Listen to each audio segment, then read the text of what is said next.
জিরা পটপট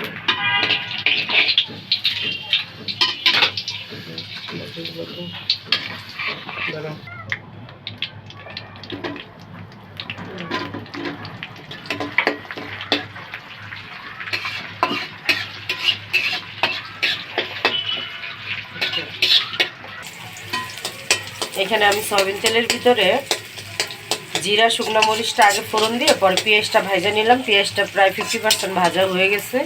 এখন আমি এখানে রসুন, কাঁচা মরিচ আর জিরা বাইটা রাখছি সেই বাটা মশলাটা দিয়ে দিলাম। এটা এখন তেলের মধ্যে একটু, এটা বেশি সময় ভাজবো না, অল্প একটু সময় ভাজবো। এটা ভাজা হয়ে গেছে। এখন আমি একে একে মশলা দিয়ে দিব।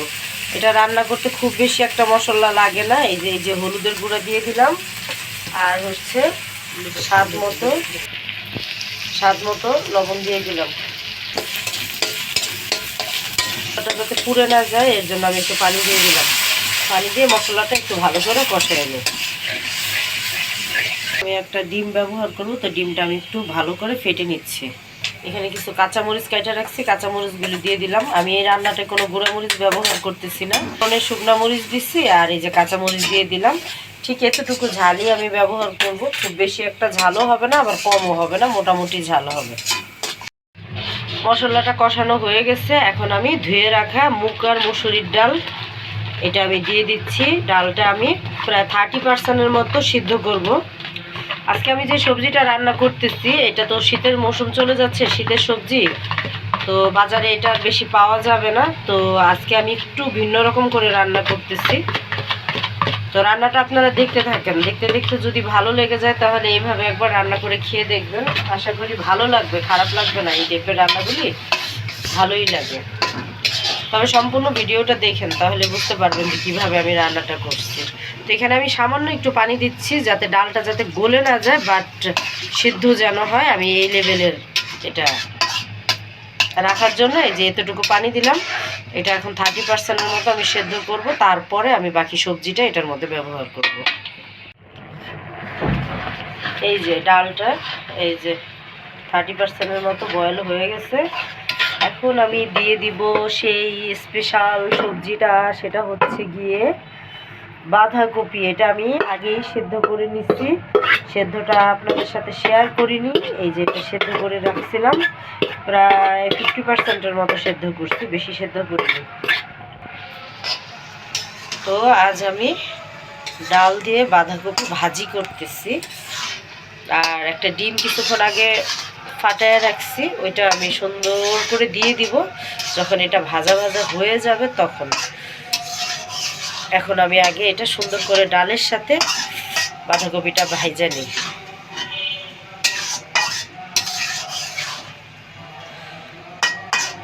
বাঁধাকপি এখনও যতটুকু সেদ্ধ হওয়া বাকি আছে ওইটা ডালের সাথে হয়ে যাবে, ডালও সেদ্ধ হবে, বাঁধাকপিও সেদ্ধ হবে। এখন আমি এটা ঢাইকা রাখবো। ঢাইকা আমি এই রান্নাটা করব প্রায় 10 মিনিটের মতো। আমি এটা এখন ঢাইকা রাখবো।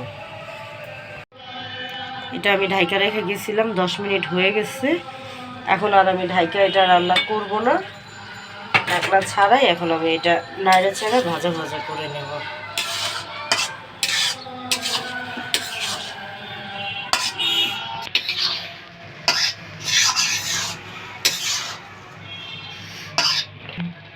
বাঁধাকপির একটা ইউনিক রেসিপি এটা। বাঁধাকপি ভাজি করে তো খাইছি, মুরগির মাংস দিয়েও রান্না করে খাইছি, মুরগির চামড়া, গিলা কলিজা ওইটা দিয়েও রান্না করে খাইছি।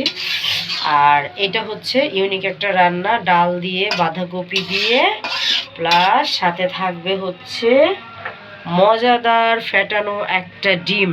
ডিমটা আমি দিয়ে দিচ্ছি। এখানে আমি অর্ধেকটা বাঁধাকপি নিয়েছিলাম, তাই আমি এখানে একটা ডিম ব্যবহার করলাম। আর যদি আস্ত একটা বাঁধাকপি আমি এখানে দিতাম তাহলে আমি আরও বেশি ডিম ব্যবহার করতাম, আরও বেশি ডিমের দরকার নাই। এখানে ছোট্ট 1 কাপ ডাল আছে আর অর্ধেকটা বাঁধাকপি আর একটা ডিম দিয়ে আমি মজাদার রেসিপিটা রেডি করে নিচ্ছি।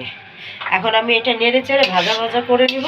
আর নামানোর আগে শুধু একটু ধনিয়া পাতা ব্যবহার করব, তাছাড়া আমার আর কোনো কিছু এটাতে লাগবে না।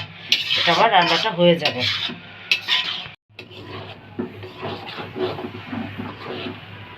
হাত দিয়ে নিলাম।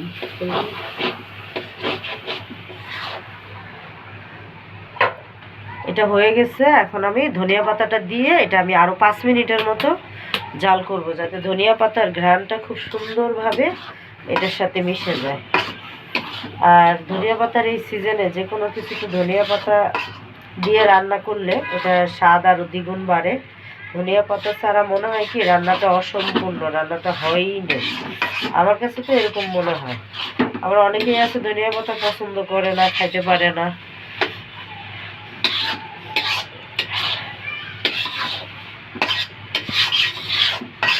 এখন এটা আমি আবার কিছু সময় এটা আমি জাল করবো। ধনিয়া পাতাটা দিয়ে দিচ্ছি।